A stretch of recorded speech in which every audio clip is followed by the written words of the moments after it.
इस वीडियो में हम मीथेन, अमोनिया, पानी, हाइड्रोजन फ्लोराइड और एथेनॉल में कोवेलेंट बॉन्डिंग के बारे में जानेंगे। तो मीथेन, अमोनिया, पानी और हाइड्रोजन फ्लोराइड क्या हैं और ये इतने खास क्यों हैं? ये तमाम मुरक्कबात या कॉम्पाउंड्स कोवेलेंट बॉन्ड वाले छोटे सालमात यानी मॉलिक्यूल्स हैं। इनमें मौजूद एटम इलेक्ट्रॉन्स शेयर करते हैं क्योंकि इनके वैलेंस शेल्स इलेक्ट्रॉन से आधे या आधे से ज़्यादा भरे होते हैं, यानी कि ये गैर धातें या नॉन मेटल्स हैं।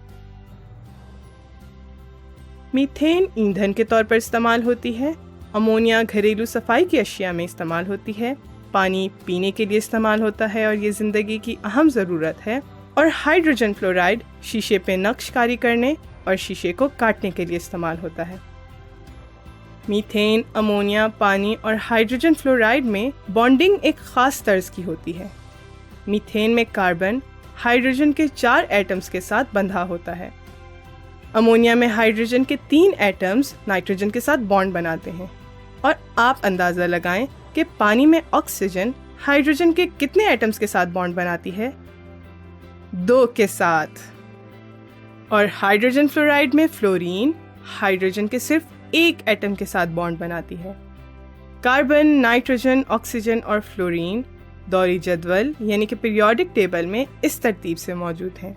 इसकी दूसरी कतार यानी रो में बाएं से दाएं जानिब जाएं तो कार्बन के वैलेंस शेल में 4 इलेक्ट्रॉन्स होते हैं, तो इसलिए ये 4 कोवेलेंट बॉन्ड्स बनाता है।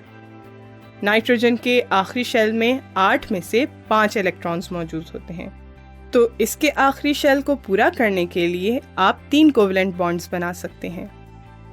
ऑक्सीजन के आउटर शेल में 6 इलेक्ट्रॉन्स होते हैं और ये मज़ीद 2 इलेक्ट्रॉन्स शेयर करने के लिए हाइड्रोजन के 2 एटम्स के साथ बॉन्ड बना सकता है। तो यूं इसके आखिरी शेल में 8 इलेक्ट्रॉन्स मुकम्मल हो जाते हैं। हम डॉट एंड क्रॉस डायग्राम्स के ज़रिए इन मॉलिक्यूल्स में कोवेलेंट बॉन्डिंग दिखा सकते हैं। मीथेन, अमोनिया और पानी इस तरह बॉन्ड बनाते हैं। आप मदारों यानी ऑर्बिटल्स को जाहिर करने के लिए दायरे भी बना सकते हैं। क्या आप हाइड्रोजन फ्लोराइड के लिए डॉट एंड क्रॉस डायग्राम बना सकते हैं? वीडियो रोकें और कोशिश करें। तो क्या आपने सही बनाई? हर साख्त इलेक्ट्रॉन के 4 जोड़ों पर मुश्तमिल होती है जो एक दूसरे से जहां तक हो सके दूर रहते हैं। मीथेन में 4 जोड़ों ने बॉन्ड बनाया होता है जो कि मीथेन को टेट्राहेड्रल शक्ल देता है। आइए देखते हैं कि जब हम मीथेन, अमोनिया, पानी और हाइड्रोजन फ्लोराइड के खाके बनाते हैं तो क्या होता है। इन शक्लों को ज़रा करीब से देखते हैं। अमोनिया में 2 इलेक्ट्रॉन्स होते हैं जिनको तन्हा जोड़ा या लोन पेयर कहते हैं और ये चौथे मकाम पर मौजूद होते हैं। ये इलेक्ट्रॉन्स जगह घेरते हैं। हम ये हरगिज़ नहीं समझ सकते कि ये सिरे से मौजूद ही नहीं है। दर हकीकत चूँकि इलेक्ट्रॉन्स मनफी चार्ज रखते हैं तो ये तन्हा जोड़े उस कुव्वत से ज़्यादा बॉन्ड को परे धकेलते हैं जिस कुव्वत से बॉन्ड खुद एक दूसरे को परे धकेलते हैं। इस वजह से अमोनिया मीथेन के मुकाबले में कम मुतनासिब यानी सिमेट्रिक होती है। पानी के मॉलिक्यूल्स की शेप में खम होता है। हाइड्रोजन में 2 लोन पेयर्स होते हैं।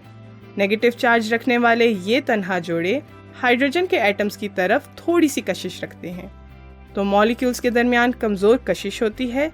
पानी के मॉलिक्यूल्स के दरमियान क़ुव्वतें अमोनिया या मीथेन के मुकाबले में थोड़ी ज़्यादा मजबूत होती हैं। कमरे के दर्जा हरारत और दबाव यानी रूम टेम्परेचर एंड प्रेशर पर पानी माए यानी लिक्विड हालत में होता है और अमोनिया गैस होती है जिसको बआसानी लिक्विड बनाया जा सकता है, जबकि मीथेन भी गैस ही की हालत में होती है। वैसे तो कोवेलेंट कॉम्पाउंड्स में बैनुस्सालमाती क़ुव्वतें यानी कि इंटरमोलेक्युलर फोर्सेस बहुत कमज़ोर होती हैं, लेकिन पानी में वो इतनी मजबूत ज़रूर होती हैं कि उसे माए हालत में रख सकें। पानी में मौजूद इन क़ुव्वतों पर गालिब आने के लिए इसे उबालने के लिए थोड़ी और तवानाई की ज़रूरत होती है।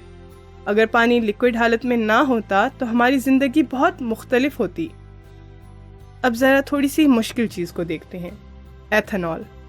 इसमें कार्बन और ऑक्सीजन आपस में बॉन्ड बनाते हैं। आप इसके 2 तरह के डॉट एंड क्रॉस डायग्राम कैसे बनाएंगे? जब तक आप सोच रहे हैं वीडियो को रोक दें। तो क्या आप जवाब के लिए तैयार हैं? एथेनॉल के डॉट एंड क्रॉस डायग्राम इस तरह बनेगी। कोई बात नहीं अगर आपने डॉट्स और क्रॉसेस दूसरे तरीके से बना दी हैं, वो भी ठीक है। जैसा कि आप देख सकते हैं, कार्बन के एटम हमेशा 4 बॉन्ड्स बनाते हैं और ऑक्सीजन 2। हम इस मॉलिक्यूल के खाके में लकीरों के जरिए भी बॉन्ड्स को जाहिर कर सकते हैं। ये जाहिर किया गया फॉर्मूला है। यहाँ एक बार फिर आप डॉट एंड क्रॉस डायग्राम की दोनों अक़साम का जाहिर किया हुआ फॉर्मूला देख सकते हैं। अब तक आपको कोवेलेंट बॉन्ड से वाक़फियत हो गई होगी और इन साख्तों से भी और उन तरीक़ों से भी जिनसे वो ख़ुद को खला में तरतीब देते हैं। याद रखिएगा कि कार्बन 4 बॉन्ड्स बनाता है, नाइट्रोजन का एटम 3 बनाता है और उसके पास इलेक्ट्रॉन्स का एक लोन पेयर होता है, और ऑक्सीजन का एटम 2 बॉन्ड्स बनाता है और कुछ टेढ़ा नजर आता है।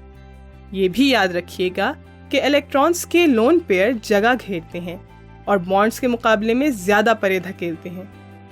और जैसे जैसे आप पीरियोडिक टेबल में रो में आगे बढ़ेंगे तो इन साख्तों में बॉन्ड बनाने के तर्ज को भी नज़र में रखिएगा।